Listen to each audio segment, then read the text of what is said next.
Good morning, ladies. How are we? Happy Tuesday. I hope everyone is doing well. Good morning. It's Tuesday. I'm going to be in Tallahassee while this is recorded, so you guys will see me live doing other things, but I wanted to be sure to pre-record this for our continued devotion for the week. So we are on Arise, a study of book of Nehemiah, and we are week 2, day 2 of the book, and today's topic we'll be discussing is Arise. And the scriptures to meditate on this morning is Nehemiah chapter 2, verses 17 through 20. And devotion today goes like this.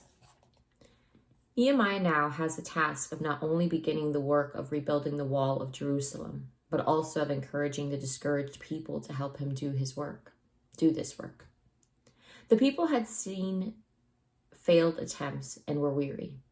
But Nehemiah was a man of God and a leader that could rise the people to action and excitement. Nehemiah pointed the people to the problem.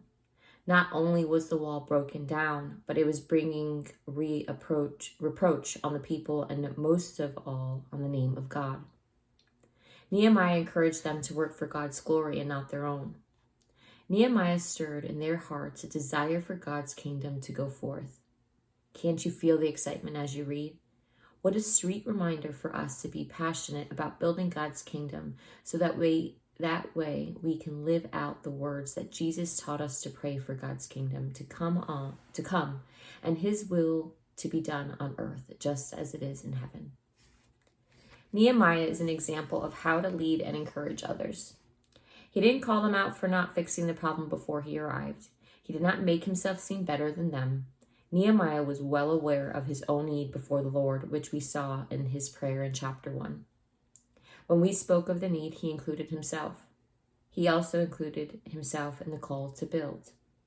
He would not be standing on the sidelines. He was getting his hands dirty, just like a great leader does. Nehemiah came to the people, and he told what God had done and was going to do in his own life. He told them about the king and the miracle of the king sending him back to Jerusalem. He told them how God's hand was upon him. Something amazing happens when we share our stories. Our stories encourage others to pursue the Lord. It is almost as if Nehemiah is inviting them into the beautiful story that God is writing and saying, "Don't you want to be a part of this?" The people's response was to echo his call back to him and strengthen their hands for the work that was shared. They were encouraged and wanted to build for God's name. Opposition was not far behind the call to build, and Sanballat, Tobiah, and Geshem arrived to try to discourage them from the work that they were beginning. Though these men were the visible opposition, they were not the real enemy. We have an enemy who is always at work to undermine the plans of God and discourage the people of God. Satan seeks to make God's people doubt his goodness, and his plan has been the same since the garden. God's plan has always been the same since the garden. This enemy comes to us with lies, and we need to be so grounded in the truth that we can resist the temptation to doubt God's goodness and faithfulness. We must remember that if God is for us, there is no one that can stand against us, and that is found in Romans chapter 8, verse 31. Nehemiah reminded the people of who they were. He reminded them that they were God's people, and he let the opposition know as well.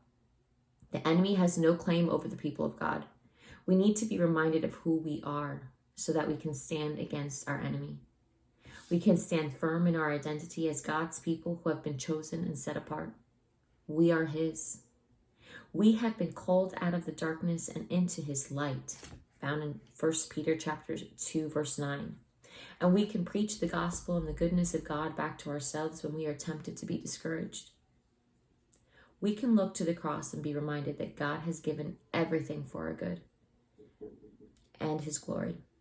And because of all that he has done for us, we must arise. We must arise as his daughters and build. We must arise and fight spiritual battles. We must arise and seek his kingdom. We must arise and proclaim the gospel. We must arise and pursue holiness.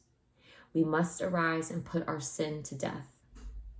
And lastly, we must arise and be who we are and who we're called to be. Don't know about you guys, but it's definitely a good devotion for this morning. It's everything that is so very true. So very true. Ladies, we have 3 questions for today, so I'll be sure to leave the questions down below. But the first question for today's devotion is, how can you lead or encourage others right where God has placed you? Second question, what part of your story can you encourage others with? Write down something you can share what God is doing in your life within this week. And the third question, we have a real enemy, and he is seeking to make us doubt the Lord and forget who we are. Hold on, make 2 lists. Make one list of who God is and another list of who we are in Christ. And how do these lists change our perspective? That is all for today, ladies. I hope you all have an awesome day. If you want to discuss and go through it, just give me a message and we will talk soon. Talk to y'all later. Bye.